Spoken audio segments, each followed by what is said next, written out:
Welcome to మన Janata TV face to face programme. ఈరోజు మన మంచిర్యాలలో ప్రముఖ న్యాయవాది మరియు ఉద్యమకారులు, రాజకీయవేత్త మరియు ప్రకృతి రమణీయత గురించి పోరాడే విద్యావేత్త అయినటువంటి శ్రీ కేవి ప్రతాప్ గారితో మన జనతా టీవీ ఫేస్ టు ఫేస్కు స్వాగతం, సుస్వాగతం. నమస్కారం సార్. నమస్కారం sir. How are you sir? Fine. ఈరోజు మన జనతా టీవీ నుండి మన మంచిర్యాలలో ఎన్నో రోజులుగా ప్రకృతి గురించి కానీ లేకుంటే ఈ యొక్క రాజకీయ విశ్లేషకులుగా మీరు ముందు వెళ్తున్న టైంలో మన Janata TV face to face నుంచి ఇంటర్వ్యూ చేయడానికి ముందుకు రావడం మాకు చాలా సంతోషం సార్. మీరు సార్ మీ యొక్క కుటుంబ నేపథ్యం మరియు విద్యాభ్యాసం గురించి చెప్తారా సార్? యాక్చువల్గానైతే మంచిర్యాలనే నాకు పుట్టినిల్లు సార్. మా పేరెంట్స్ బ్యాక్గ్రౌండ్ వరంగల్ నుంచి అయినప్పటికీ కూడా నా జన్మ మాత్రం మంచిర్యాలనే జరిగింది సార్. నా మొత్తము గ్రాడ్యుయేషన్ వరకు సార్ ఎడ్యుకేషన్ మొత్తం కూడా మంచిర్యాల ప్రభుత్వ పాఠశాల గవర్నమెంట్ డిగ్రీ కాలేజీలోనే చేశాను. దాని తర్వాత లా వచ్చి ఉస్మానియా యూనివర్సిటీలో చేశాను సార్. అది నేను 77లో కంప్లీట్ చేస్తే మళ్ళా 2000లో నేను నా ఎల్ఎల్ఎం చేశాను. ఎల్ఎల్ఎం చేశారు సార్. ఈ విధంగా నేను కేజీ టు పీజీ కంప్లీట్ చేసుకున్నాను నా విద్యా అర్హతలో. సార్ తర్వాత న్యాయవాద వృత్తి మంచిర్యాలలోనే మొదలుపెట్టారు సార్. ఫస్ట్ నేను ఒక 2 సంవత్సరాలు హైదరాబాద్లో ఒక హైకోర్టు అడ్వకేట్తో కోఆర్డినేట్ అయినా, వై శివరాం శాస్త్రి గారని. దాని తర్వాత నేను 1980లో మంచిర్యాల అంటే లక్షట్పేట కోర్టులోనే నా ప్రాక్టీస్ స్టార్ట్ చేస్తాను. అవును, స్వతంత్రంగా. మీరు మంచిర్యాలలో లాయర్గా వచ్చినప్పుడు ఇక్కడ అంటే లాకు సంబంధించిన పరిస్థితి ఎలా ఉండేది సార్? ఇక్కడ అంటే ఎంతమంది లాయర్లు ఉండేది? మీ యొక్క ప్రాక్టీస్ ఎలా జరిగేది సార్? యాక్చువల్గా నేను మంచిర్యాలలో న్యాయవాద వృత్తిలో చేరిన తర్వాత నేనే ఫస్ట్ అడ్వకేట్ ఇక్కడ. మంచిర్యాల సిటీ నుంచి నేనే ఫస్ట్ అడ్వకేట్ సార్. బాగానే ఉంటుండే. నేను నా కోణం ప్రాక్టీసింగ్ కోణం ఎప్పుడైనా కానీ ఎవరితోనో పోటీపడి క్లయింట్లను మొబిలైజ్ చేసుకునే ఆలోచన ఉండకపోతుండే. మనం సిన్సియర్గా చేసే మన పనిని, నిజాయితీని, మన కమిట్మెంట్ను దృష్టిలో పెట్టుకొని ఎట్లెట్లా వస్తే అట్లట్లా వాళ్ళకు వీలైనంత రీజనబుల్గా నేను వాళ్ళకు న్యాయ సహాయాలు అందిస్తుంటుంది. అందుకోసం నేను 40 సంవత్సరాల నా ప్రొఫెషన్లో ఎన్నడూ కూడా నాకు ఏ క్లయింట్లతో కూడా ఒక వివాదాస్పదమైన అంశం అనేది రాలేదు. ఎప్పుడు రాలేదు సార్. అంటే మీరు ముఖ్యంగా అంటే సివిల్ వైపు ఎక్కువ చూసేవారా లేకపోతే క్రిమినల్ కేసులు ఎక్కువ చూసేవారా? అంటే ఎలాంటి వాటిని మీరు అప్రోచ్ అయ్యేవారు? నేను వాస్తవంగా ఇక్కడ ఉన్న పరిస్థితులలో 2 చూస్తుంటాను, కానీ నా ఫోకస్ సివిల్ సైడ్ ఉండే. దాని తర్వాత ఈ ల్యాండ్ అక్విజిషన్ సైడ్, తర్వాత ల్యాండ్ అక్విజిషన్ సైడ్. ఎందుకంటే ఇక్కడ సింగరేణి ఏరియా లోపల సింగరేణి మైన్స్ కోసమని ఈ చుట్టుపక్కల గ్రామాలలో రైతుల యొక్క భూములు తీసుకోవడం, సేకరించడం వల్ల, ఇంకా వేరే ప్రభుత్వం సేకరించడం వల్ల వాళ్ళకు సరైన న్యాయం జరగాలనే ఉద్దేశంతో నేను ల్యాండ్ అక్విజిషన్ మ్యాటర్స్ కూడా తీసుకుంటాను. అలాంటప్పుడు ఆ ఒక ల్యాండ్ అక్విజిషన్ చేసినప్పుడు అంటే రాజకీయ నాయకుల ఒత్తిడి కానీ లేకుంటే లోకల్లో ఉన్న బడా వ్యక్తుల ఒత్తిడి ఏమన్నా ఉండేదా సార్ మీ మీద అప్పుడు? నాకు యాక్చువల్గా నా మీద ఎప్పుడు కూడా ఒత్తిడి లేకుండా, నేను 1980లో అడ్వకేట్గా ఎన్రోల్ అయినప్పటి వరకు కూడా నాకు సామాజిక నేపథ్యం అనేది ఉంటుండే. ఎందుకోసం అంటే మా పేరెంటల్ బ్యాక్గ్రౌండ్ పూర్తిగా సోషల్ బ్యాక్గ్రౌండ్. మా ఫాదర్ సోషలిస్ట్ పార్టీ బ్యాక్గ్రౌండ్తో ప్రజా జీవితంలోకి వచ్చిండు. ఆయన నైజాంకు వ్యతిరేకంగా పోరాటం చేసి ఈ ప్రాంతంలో ఉన్న ఫ్రీడమ్ ఫైటర్ల తను ఉండే. నాన్నగారు ఫస్ట్ ఫ్రీడమ్ ఫైటర్గా ఉండే. మా నాన్నగారు ఫస్ట్ ఫ్రీడమ్ ఫైటర్ ఉండే. దాని తర్వాత సోషలిస్ట్ పార్టీ ఫస్ట్ ఎలక్షన్లోనే మొత్తం ఆదిలాబాద్ జిల్లాలో సోషలిస్ట్ పార్టీకి తన జనరల్ సెక్రటరీ ఉండే. ఇక్కడ సోషలిస్ట్ పార్టీలో, కమ్యూనిస్ట్ పార్టీలో ప్రెసిడెంట్ అనేది ఉండదు, జనరల్ సెక్రటరీ. తన జిల్లా జనరల్ సెక్రటరీ ఉండి అప్పుడు ఫస్ట్ ఎలక్షన్ లోపల మొత్తము 9 నియోజకవర్గాలలో 7 నియోజకవర్గాలలో కూడా సోషలిస్ట్ పార్టీ. అందులో ఫస్ట్ ఎంపీగా సి మాధవరెడ్డి గారు అని ఆరోపి అతను గెలిచాడు. మా ఫాదర్ నిలబడలే అప్పుడు. మా ఫాదరు ఆ మున్సిపాలిటీ నుంచి 1954లో మున్సిపల్ చైర్మన్గా ఇక్కడ మన మంచిర్యాల ఫస్ట్ మున్సిపల్ చైర్మన్గా కేవీ రమణయ్య సార్ గారు అప్పుడు ఉన్నారు కదా సార్. మన నాన్నగారు మన మున్సిపల్ చైర్మన్గా ఉన్నప్పుడు మీరు ఎలాంటి పాత్ర పోషించేవారు సార్ తన దగ్గర? అంటే యాక్చువల్గా ఆయన మున్సిపల్ చైర్మన్ ఉన్నప్పుడు చాలా చిన్న పిల్లవాడిని. తర్వాత నేను తెలుసుకున్న క్రమం లోపల తను 2 సంవత్సరాలు మున్సిపల్ చైర్మన్ పదవి కొనసాగించిన తర్వాత అప్పుడు ప్రభుత్వము మంచిర్యాల పట్టణాన్ని డెవలప్మెంట్ చేసే అంశాలల్లో వాటర్ సప్లైకు ఇంకొన్ని ముఖ్యమైన మౌలిక వసతులకు సంబంధించి తను ఎంత ప్రయత్నం చేసినా కానీ పొందలేకపోవడం, సరైన ఆర్థిక సహకారం ప్రభుత్వం ఇవ్వకపోవడం వల్ల తను రాజీనామా చేశారు. అంటే దానికి 2-3 వార్నింగ్స్ అంటే అప్పీల్స్ చేసి, ఈ అప్పీల్స్ ద్వారా మీరు చేయకపోతే నేను నా పదవికి చేస్తాను చేసి దాని తర్వాత మళ్ళీ వేరే అంటే అప్పుడు నాన్నగారు మున్సిపల్ చైర్మన్ చేసినప్పుడు ఏ పార్టీలో ఉండే సార్? అప్పుడు సోషలిస్ట్ పార్టీ అప్పుడు మంచిర్యాల సోషలిస్ట్ పార్టీ, ప్రజా సోషలిస్ట్ పార్టీ ఉండే. అదేవిధంగా మీరు న్యాయవాద వృత్తి చేస్తున్నప్పుడు అందులో ఉన్న ఆటుపోటు లేకపోతే అంత సంతృప్తికరంగా జరిగిందా సార్ అప్పుడే? వాస్తవంగా న్యాయవాద వృత్తి అనేది చాలా ఛాలెంజింగ్ ప్రొఫెషన్ సార్. ఎందుకోసం అంటే ప్రతి ఒక్క సమస్య ఉన్న వాళ్ళు వచ్చి వాళ్ళ సమస్యను మనకు చెప్పి వాళ్ళ ఎక్స్పెక్టేషన్ ఏముంటుందంటే మనం ఒక న్యాయవాదికి మన సమస్యను చెప్పినాము, ఆయనకు మనం మ్యాటర్ అప్పచెప్పినాం అంటే మన గురించి ఆయనే పట్టించుకుంటాడు అనే భావన ఉంటుంది సహజంగా అట్లనే ఉంటుంది సార్. అంటే నిజంగా కూడా అదే జరుగుతుంది. ఒకసారి ఒక ఫైల్ మనకు అప్పచెప్పిందంటే వాళ్ళ ఆలోచన సగం కంటే ఎక్కువ రిలీఫ్ అయిపోతారు. కానీ సార్ చూసుకుంటాడు అని చెప్పేసి అట్లా ఆనాటి నుంచి కేసు జడ్జిమెంట్ వచ్చేదాకా మేము ఆలోచించాల్సి ఉంటుంది. అవును, అంతే. అందుకోసం దాన్ని తప్పదు. అంటే దానికి ఉన్న ప్రెజర్స్ కంపల్సరీ, ఆ టెన్షన్స్ కంపల్సరీ ఉంటాయి. ఇప్పుడున్న జనరేషన్లో సార్ న్యాయవాద వృత్తి వరకు వెళ్ళడం మంచిదా లేకపోతే అది కాదా అనే దాని గురించి ఏం చెప్పగలుగుతారు సార్? న్యాయవాద వృత్తి ఇలా సమాజంలో ఒక ఆదర్శమైన సేవ అనుకోవాలి. ఎందుకంటే ఇప్పుడు ఆనాటికి ఈనాటికి కూడా వాస్తవంగా ప్రజా సమస్యలు, క్రిమినల్ అనుకోండి, సివిల్ అనుకోండి, ఇప్పుడు ఈ న్యాయ సమస్యలు అనేది మునుపున్న దానికంటే బాగా వైడ్ అయిపోయింది. మొత్తం బాగా వైడ్ అయింది. రకరకాల కొత్త సమస్యలు వస్తున్నాయి. ఈ సమస్యలన్నిటికీ ఒకటి ఏంటంటే ఎవరైతే దానికి బాధితులు ఉంటారో బాధితులు నేరుగా పోయే అవకాశం వాళ్ళు, ఎందుకంటే వాళ్ళ పని చేసుకుంటూ నా సమస్య నేను పోరాడతా అనే అంత సాహసం చేయరు, టైం ఇవ్వలేరు. అందుకోసము వాళ్ళు ఇవ్వలేని దాన్ని, వాళ్ళు పొందాలనుకున్న దాన్ని న్యాయవాది ద్వారా పొందడం మాత్రమే జెన్యున్గా అవుతుంది. ఆ క్రమం లోపల న్యాయవాదులు ఎంత ఇంటిగ్రిటీతో పనిచేస్తే పార్టీలకు అంత న్యాయం జరుగుతుంది. గత 2 సంవత్సరాల క్రితం మన మంచిర్యాలకి న్యాయ కళాశాల వస్తాయని ఆ మధ్యలో అన్నారు సార్. అది మీకు ఏమన్నా మీ నోటీస్లో ఉన్నదా సార్? అది ఉన్నది. నన్ను కూడా చాలా 5-6 సంవత్సరాల నుంచి కూడా నన్ను బాగా ఒత్తిడి చేస్తుంటే, ఎందుకంటే బేసికల్లీ నేను మంచిర్యాల పట్టణం లోపల ప్రథమ లాయర్ మీరే కదా సార్? ప్రథమ లాయర్ నేనే. మొట్టమొదట junior college, degree college, PG college స్థాయి లోపల ప్రైవేటు విద్యా సంస్థలను నెలకొల్పిన నేనే ఫౌండర్. అది సార్, అది నెక్స్ట్ అదే నేనే ఫౌండర్. అందుకోసం సార్ మీకు ఇంతకుముందు బ్యాక్గ్రౌండ్ ఉంది కదా, ఎడ్యుకేషన్ ఇన్స్టిట్యూషన్ స్టార్ట్ చేసేది, మీరు ఎందుకు కానీ లా కాలేజ్ పెట్టరాదు, పెడితే ఇక్కడ ఈ ప్రాంతంలో ఉన్న వాళ్ళందరికీ ఒక లీగల్ డిగ్రీ వస్తుంది కదా అని చాలామంది అన్నారు. కానీ ఒక స్టేజ్లో ఆలోచించడానికి కానీ ఇంకా ఇట్ ఈస్ టూ లేట్ మీ. ఎందుకంటే నేను మన లైఫ్లో మనము ఒక్కొక్క స్టేజ్లో కొన్నిటికి ప్రియారిటీ ఇవ్వాలి. ఆ ప్రియారిటీస్ నేను మళ్ళీ కొత్త విద్యా సంస్థను పెట్టే స్టేజ్ దాటినది. నేను ఇంకా వేరే నేను ఒక జెన్యూన్ సిటిజన్గా పనిచేయాలంటే నాకు ఇంకా కొన్ని ప్రియారిటీస్ అనే ఉద్దేశంగా నేను దాన్ని పోస్ట్ చేసినాను. అయితే పూర్తి స్థాయి క్రియాశీలక రాజకీయాల వైపు మొగ్గు చూపాలని ఎప్పుడు అనిపించింది సార్ మీకు?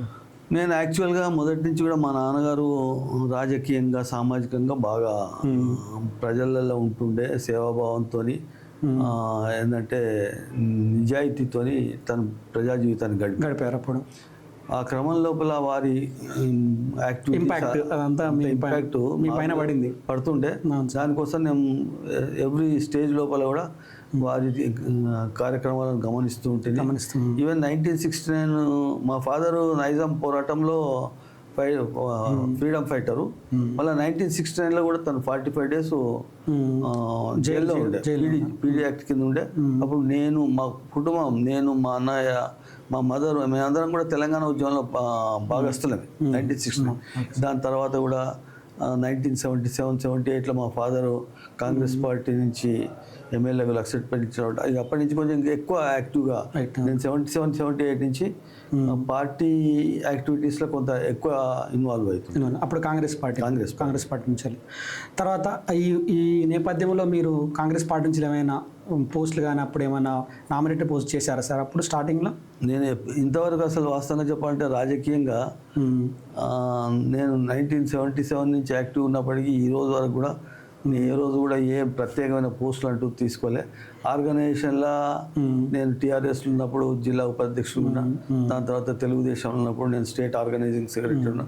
ఈ రకంగా తప్పని అంటే మీరు అడ్మినిస్ట్రేషన్ సైడ్ ఉండాలనే ఉన్నారు ఇప్పుడు? లేలే, అంటే ఇప్పుడు నేను కొన్ని ఎథిక్స్ను వదిలిపెట్టి పదవుల కోసమని సరెండర్ అయ్యే తత్వం కాకపోవడం వల్ల ఈరోజున్న రాజకీయ సంస్కృతి లోపల మీరు ఇంత ఐడియాలజికల్గా ఉంటే మీకు కరెక్ట్ కాదు ఈ అన్నాకని మనం ఇప్పుడు నవ్ ఐఎమ్ 70, నేను ఇప్పుడు 50 సంవత్సరాలు 60 సంవత్సరాలు దాటినాక కూడా మన పర్సనల్ ఇంటిగ్రిటీని సరెండర్ అయ్యి ఏదో దాన్ని ఆశించడంలో నేను ఏదన్నా సమాజంలో గుర్తింపు పెరుగుతుంది కావచ్చు, కానీ నా వ్యక్తిగత క్రమశిక్షణలో మారాల్సి వస్తుంది. ఆత్మవిమర్శ చేసుకుంటే నేను ఏదో తప్పు చేస్తానట్టు ఉంటుంది. నేను మరీ అంత దిగజారే విధంగా ఆలోచించాను. మన అంతే అంతే అంతే సో 2001లో మళ్ళీ తెలంగాణ ఫార్మేషన్ కోసం అప్పుడు ఉద్యమం స్టార్ట్ అయినప్పుడు మీరు చాలా క్రియాశీలతగా పాత్ర పోషించారని విన్నాం. యాక్చువల్గా అప్పుడు కూడా ఏంటంటే నేను 1999 ఎలక్షన్లో కూడా దివాకర్ రావు గారు కాంగ్రెస్ క్యాండిడేట్ అయినప్పుడు పూర్తి స్థాయి లోపల వారి గెలుపు కోసం కృషి చేశాను. దాని తర్వాత 2020 లోపల ఏదైతే municipal elections Mancherial municipal elections వచ్చినప్పుడు అంతకుముందు కృష్ణారావు గారు మున్సిపల్ చైర్మన్ అయ్యే దాని విషయం లోపల కూడా నేను ఒక బాధ్యత గల పాత్ర పోషించి ఆయన మున్సిపల్ చైర్మన్ అయ్యేటందుకు పూర్తి స్థాయి లోపల నేను సహకరించిన ఒక రకంగా మెంటర్ని నేను. దాని తర్వాత అంటే అప్పుడు బీసీ రిజర్వేషన్. అవునండి. దాని తర్వాత 2000 ఎలక్షన్ లోపల జనరల్ అయింది, మంచిర్యాల మున్సిపాలిటీ జనరల్ అయింది. అప్పుడు జనరల్ అయినప్పుడు మరి ఇప్పుడు కృష్ణారావు చేస్తే దివాకర్ రావు చేస్తే వీళ్ళు నరసింహారెడ్డి వారు అందరితో మనము పార్టీలో అన్ని విధాలా సహకరించుకుంటున్నాం అనే ఉద్దేశంగా జనరల్ అయింది. కానీ మనకు జనరల్ కేటగిరీ లోపల మనకు అవకాశం ఇవ్వాలని చెప్పి నేను అడగడం జరిగింది.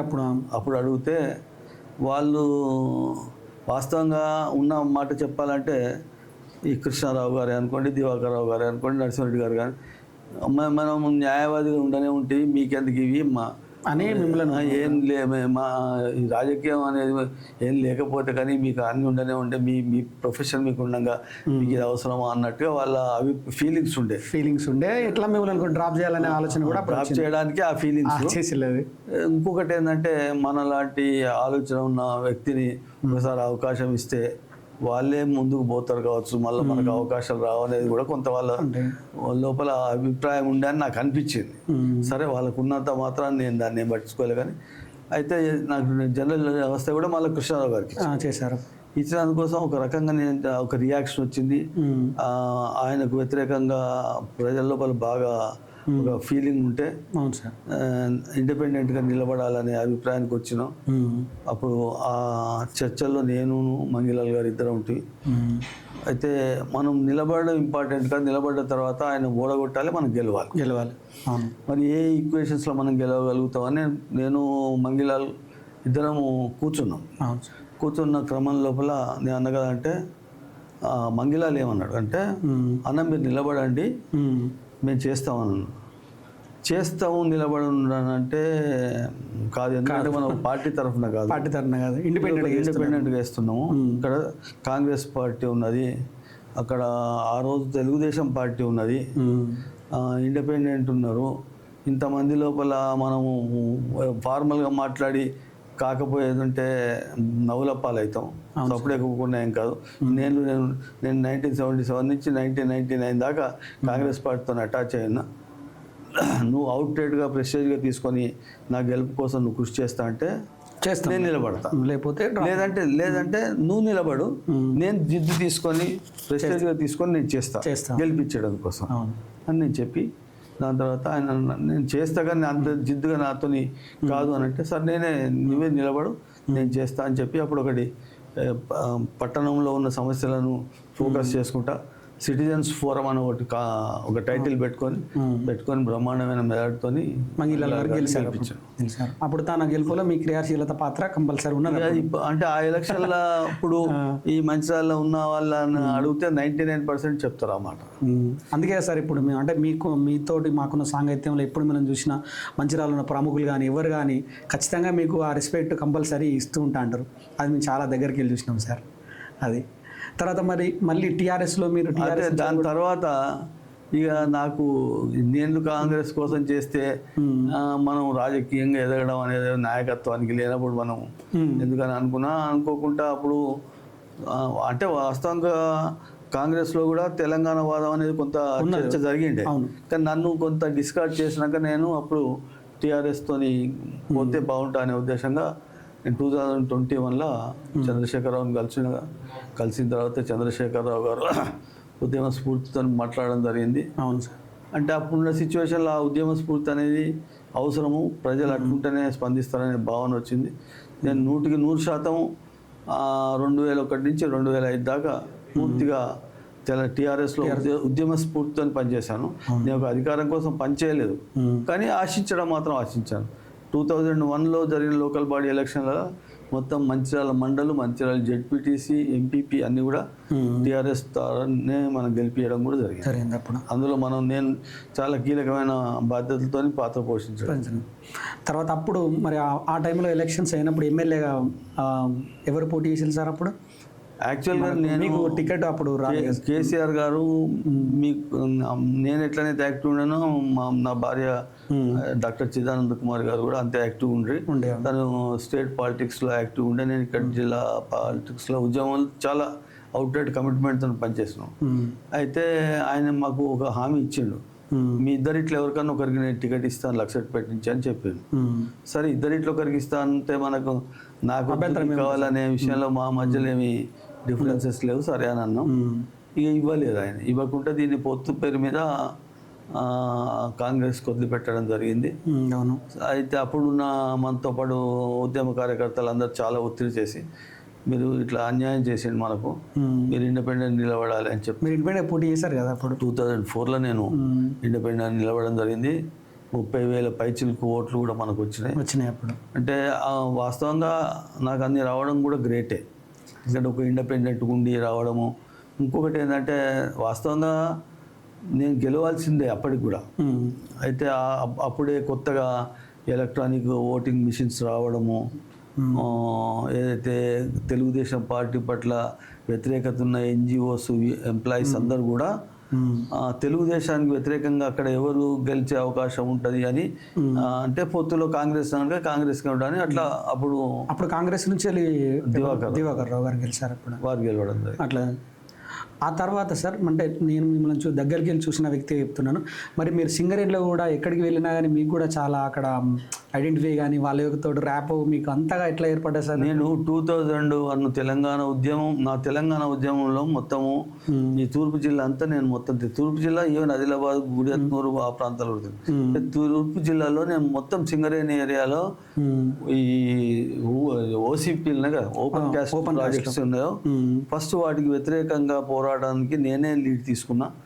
ఓ పోరాట సమితికి నేనే కన్వీనర్గా ఉండి ఫైట్ చేసినాం. అప్పటి నుంచి కూడా నాకు ఈ 2001లో జరిగిన లోకల్ బాడీ ఎలక్షన్లో సింగరేణి బిల్ట్ అంతా మన వాళ్ళే గెలిచిండ్రు. ఓపెన్ క్యాస్ట్ ద్వారా కూడా మనము అక్కడ ఉన్న కార్మికులల్లో ఈ సింగరేణి సమస్యల పట్ల మనకు అవగాహన పెరిగింది. ఇంకొకటి దీంతో పాటు ఏంటంటే ఒక జాతీయ నేషనల్ ప్లాట్ఫామ్ ఉంది, మైన్స్ మినరల్స్ అండ్ పీపుల్.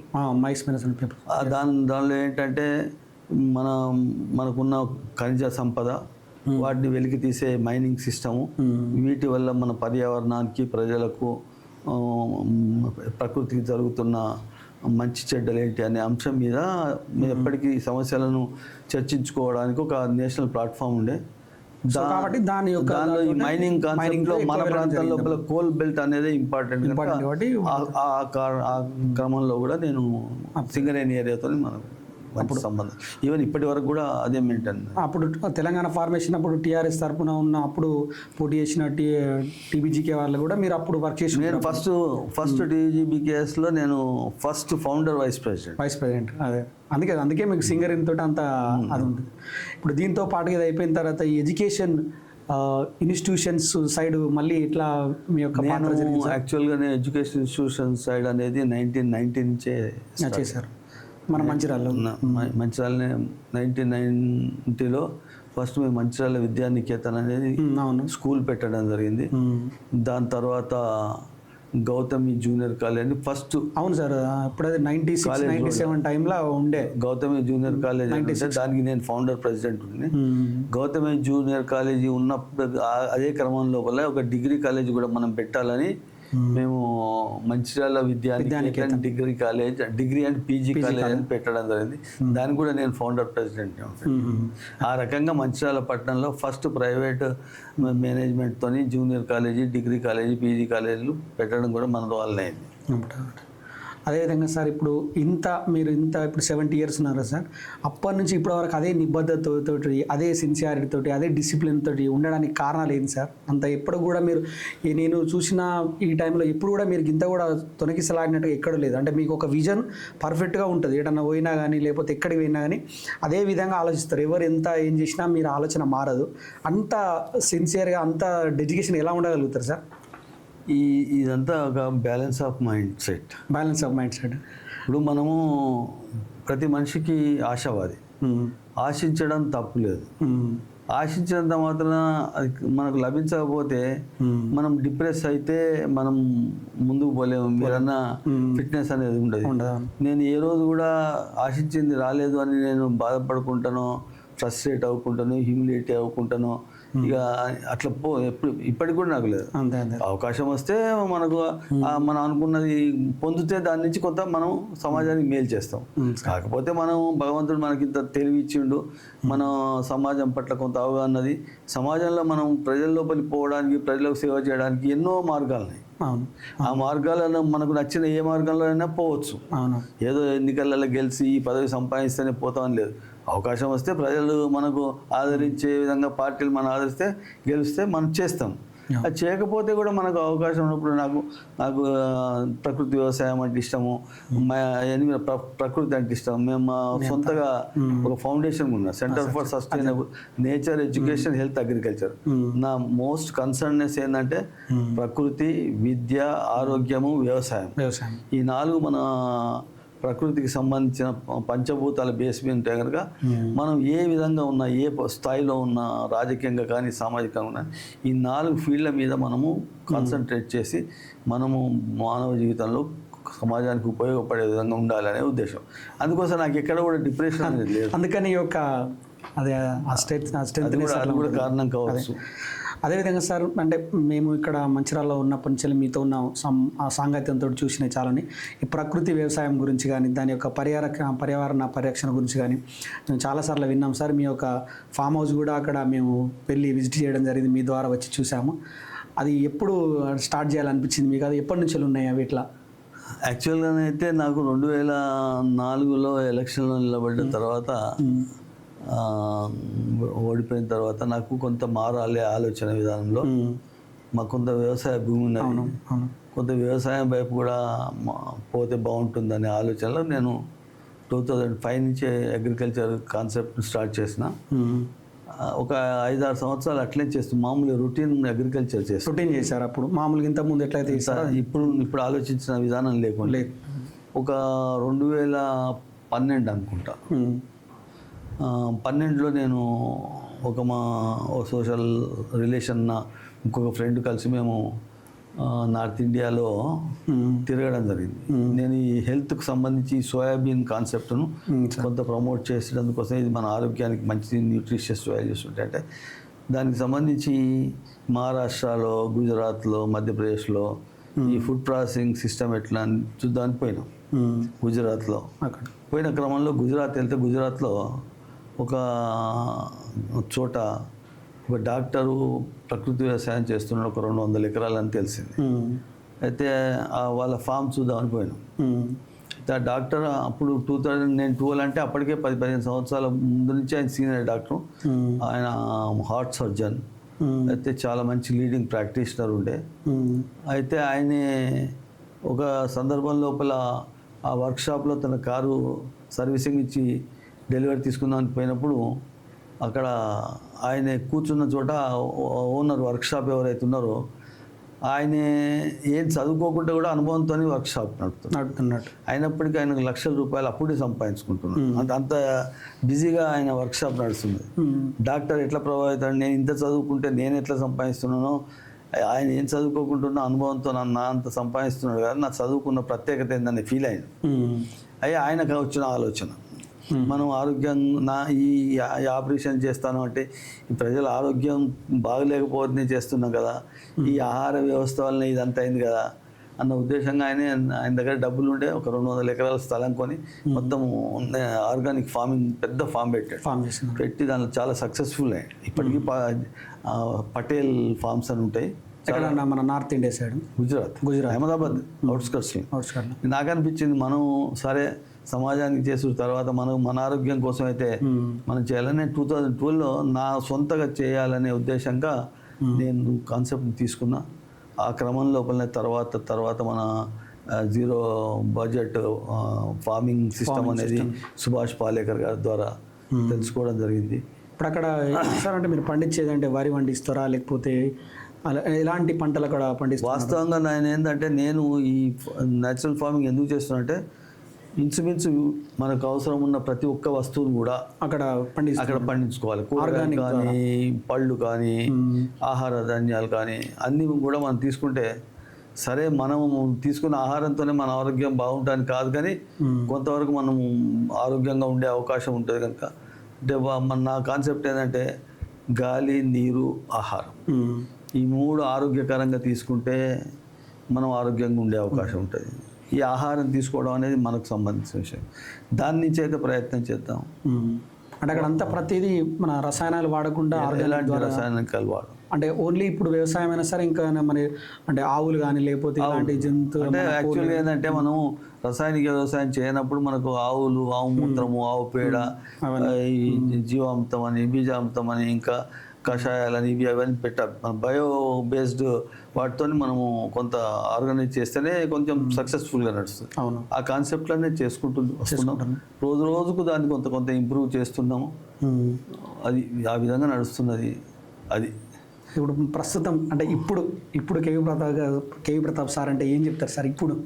ఇప్పుడు ప్రజెంట్ ఏంటి అనేది ఇంత జీవితంలో ఎన్ని ఒడిదొడుకులు, ఇన్ని వ్యవస్థలను అన్ని రకాలుగా రాజకీయంగా ఇటు లేకపోతే ఎడ్యుకేషన్ సైడ్, తర్వాత ఇప్పుడు ప్రకృతితోటి మమేకమవుతున్నారు. ఇప్పుడు ప్రజెంట్ ఏంటంటే నేను ఇప్పటికి కూడా ఏంటంటే ఇదే బేస్.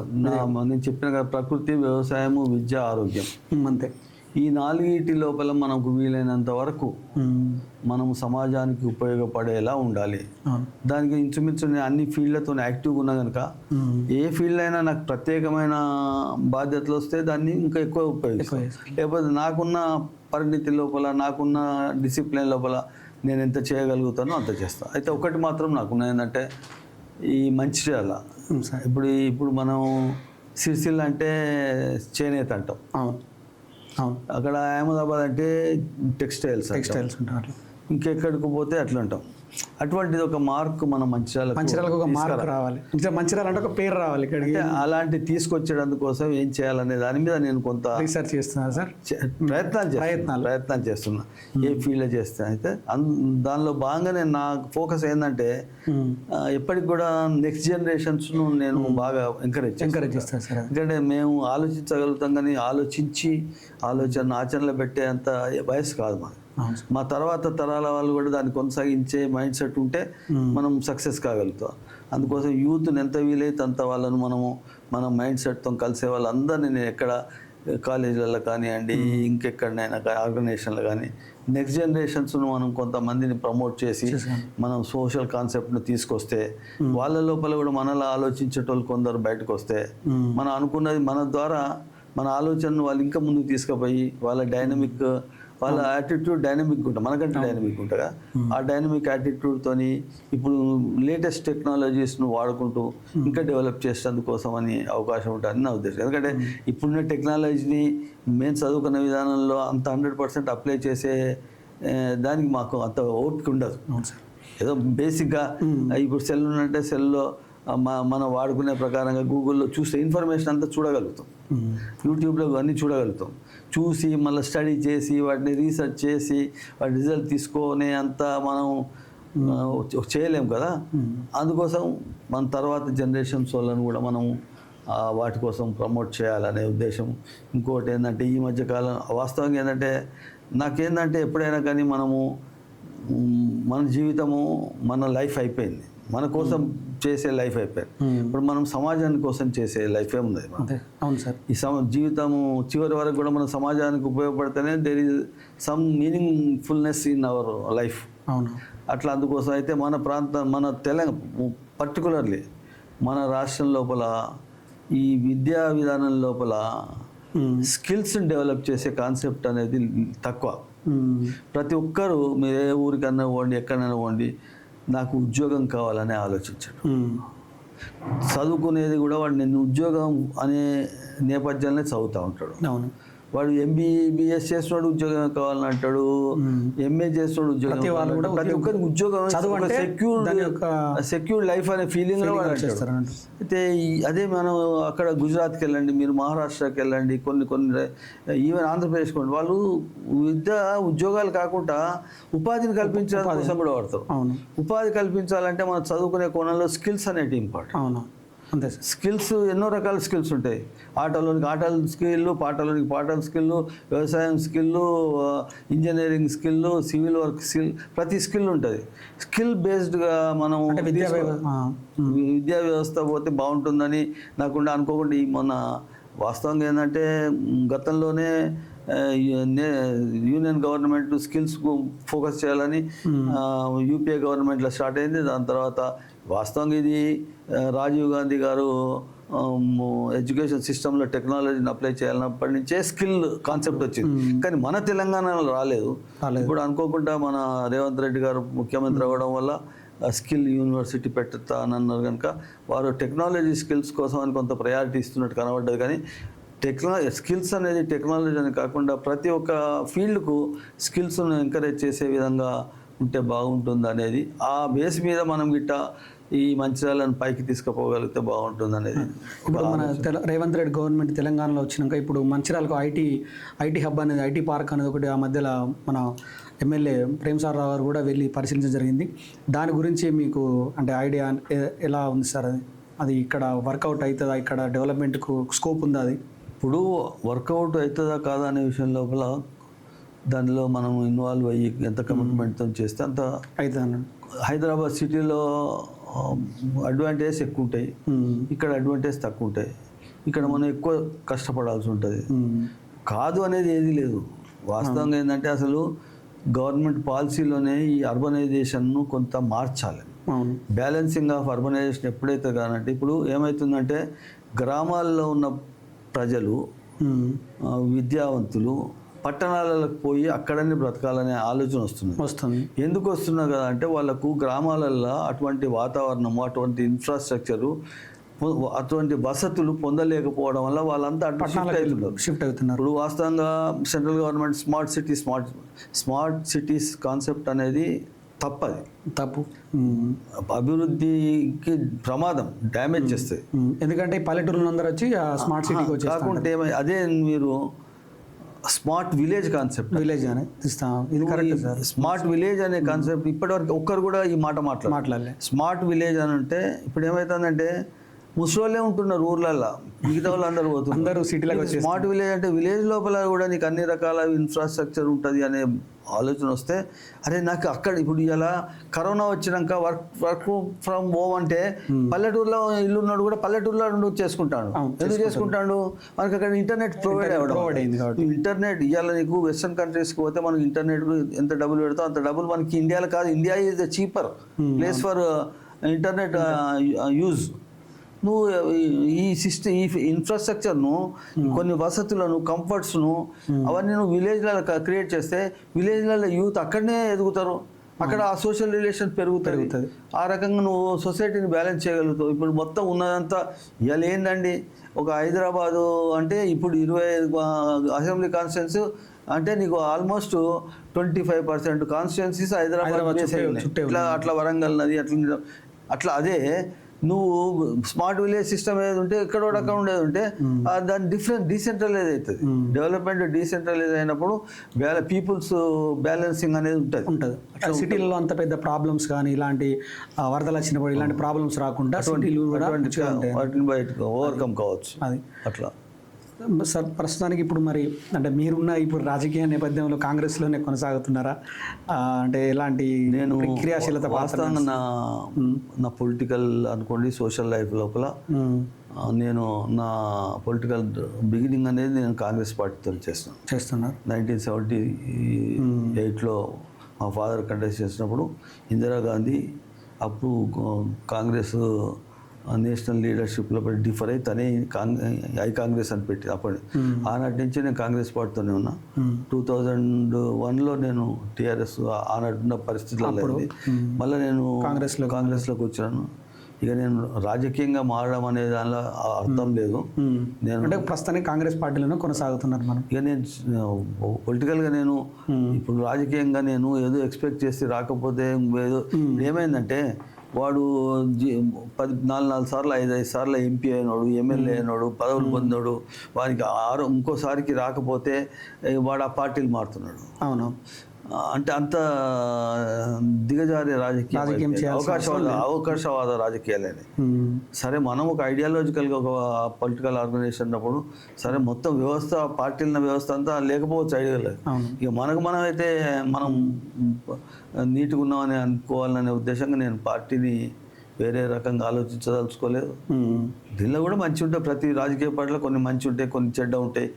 మనం అన్నిటినీ కొంచెం బ్యాలెన్స్ చేసుకుంటూ మనకు నచ్చిన దాన్ని మనం దూరం ఉండాలి, నచ్చిన దాన్ని మనం ప్రేరేపించుకుంటూ ముందు పోతే కాంగ్రెస్ పార్టీ. 2 దఫాలుగా మీరు కాంగ్రెస్ పార్టీలోనే ఉన్నారు మంచిర్యాల నియోజకవర్గంలో.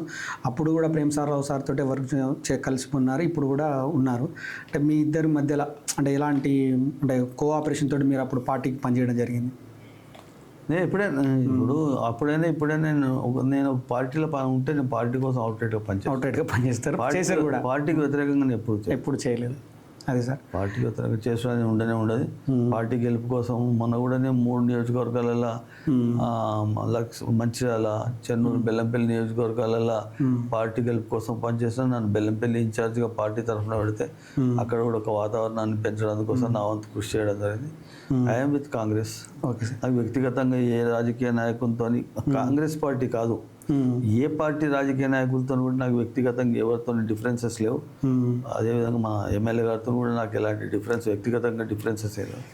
ఐడియాలజికల్గా ఆయన ఒక ఆలోచన విధానం ఉంటే నా ఏదైనా చర్చ జరిగినప్పుడు మేము ఇట్లా అంటాం అట్లా అంటే అంత కావచ్చు, కానీ అంతకంటే ఎక్కువనైతే I don't have any personal amenities.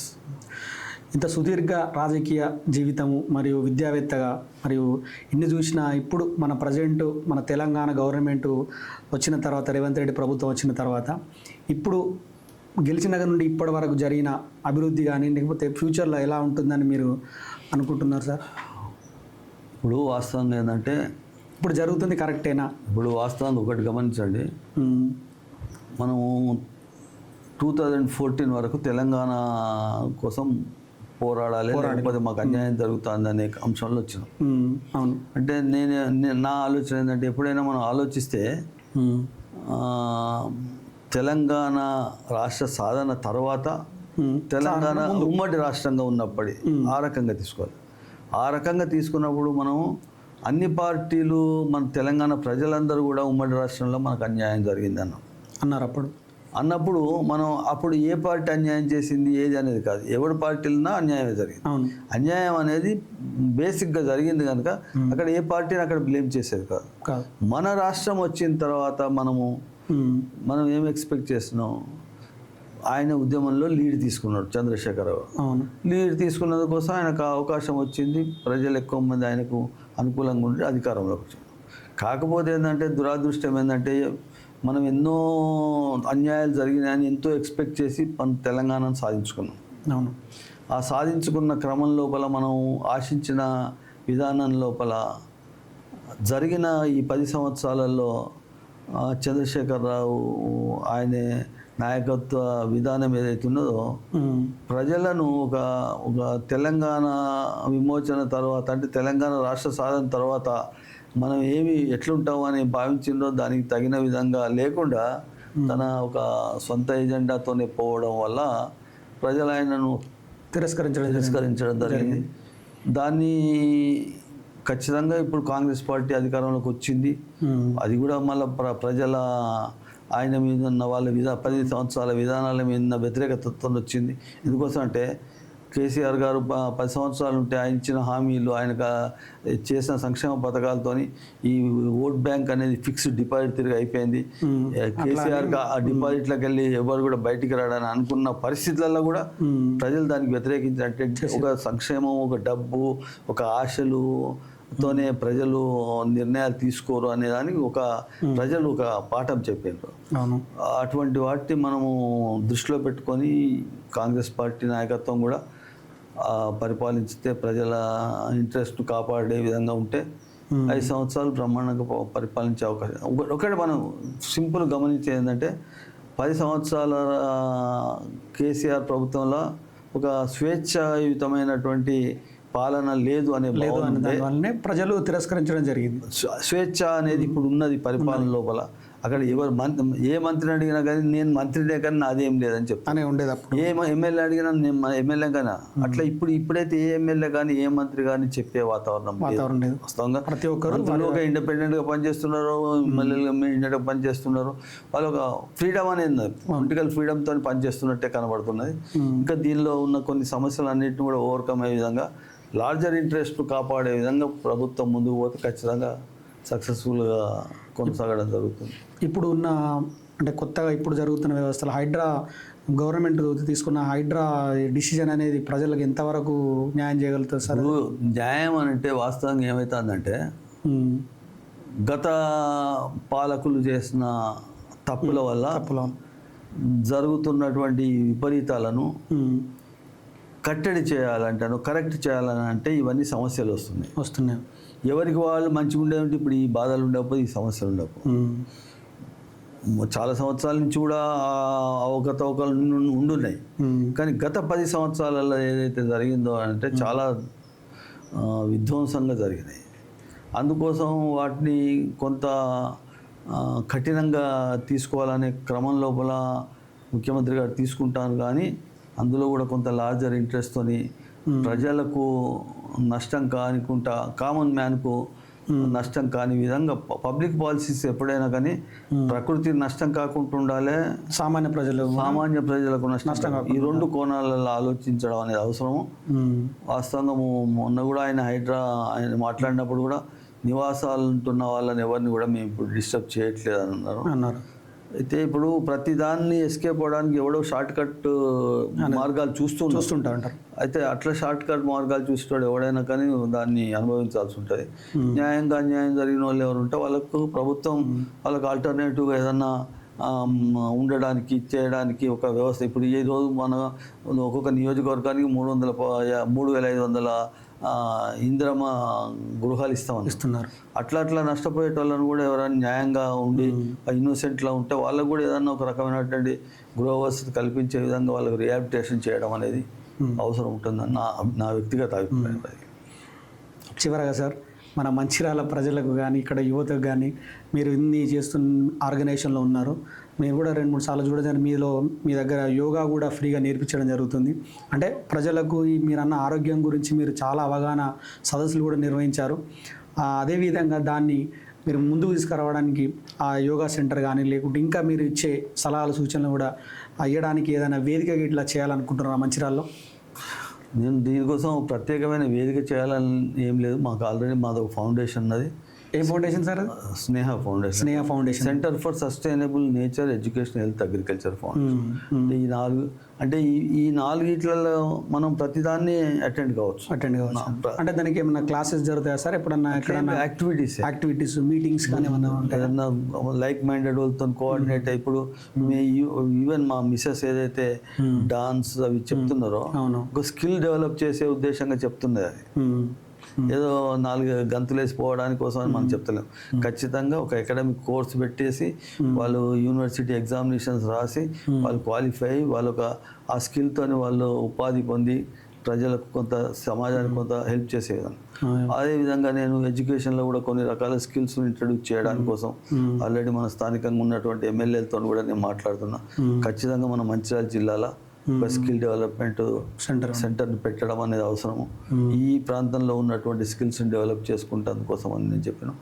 అదేవిధంగా నేను ఇది ఏదైతే ఉన్నదో ఇప్పుడు ఉన్నటువంటి వరదలు, వాటర్కి సంబంధించినటువంటిది ఈ ఫ్లడ్స్ వస్తున్నాయంటే దీనన్నిటికి కారణము మనము ఇప్పుడు హైడ్రా చేస్తున్న పనులంటే మనం ఏదైతే చెరువులను, కుంటలను ధ్వంసం చేసి నీటిని నిర్దాక్షిణ్యంగా వృధా చేయడం వల్ల జరుగుతున్నాయి. వాటిని కాపాడడం కోసం గోదావరిని మనం ఏదైతుందో ఒక జీవనది ఉన్న గోదావరిని ఈరోజు పూర్తిగా కలుషితమైనటువంటి మురికి వరద పోతున్నట్టున్నది. ఉన్న ఆలోచనలల్లో నాసిక్ నుంచి అంతర్వేది వరకు ఈ గోదావరి మొత్తము దాని మీద స్టడీ చేసి దీన్ని ప్రక్షాళన చేసేందుకు కోసం నరేంద్ర మోడీ గారు గంగా ప్రక్షాళన ఎట్లా తీసుకున్నారో గోదావరి ప్రక్షాళన తీసుకుంటేందుకు కోసం కూడా స్టేట్, సెంట్రల్ గవర్నమెంట్స్ మీద ఒక ప్రణాళిక ఇవ్వాలనేది, ఒక నివేదిక ఇవ్వాలి. నివేదిక ద్వారా ప్రభుత్వాల నుంచి ప్రణాళిక తీసుకుంటే బాగుంటుందని మన ఉద్దేశం. ఎందుకంటే ఈ నదులు అనేటివి మనం పరిసరాలను, పర్యావరణాన్ని, మన ఆరోగ్యాలను కాపాడటానికి కానీ. చివరగా కేవీ ప్రతాప్ సార్ మా స్టూడియోకి వచ్చి ఇంత వాల్యుబుల్ ఇన్ఫర్మేషన్ ఇచ్చారు. ముఖ్యంగా సార్ యొక్క స్లోగన్ నాకు ఇప్పుడు అర్థమైంది. స్మార్ట్ సిటీస్ కాదు, స్మార్ట్ విలేజెస్ను చేయాలని తన యొక్క సంకల్పం. అదేవిధంగా తనతో ఇప్పుడు నేను ఈ మెమరికమైన టైంలో నేను తెలుసుకుంది ఏంటంటే యువత ముందుకు రావాలి ప్రతి దానిలో. ముఖ్యంగా మన పరివారాన్ని కాపాడుకోవాలి. తర్వాత మంచి ఆరోగ్యము, మంచి విద్య, ఇవన్నీ యువతకు తన యొక్క సందేశం ఇవ్వడం జరిగింది. మా స్టూడియోకి వచ్చి ఇంత వాల్యుబుల్ ఇన్ఫర్మేషన్ ఇచ్చినందుకు సార్ గారికి ధన్యవాదాలు. ఇది sir, thank you sir, thank you very much. ఇది మన Janata TV face to face. Thank you.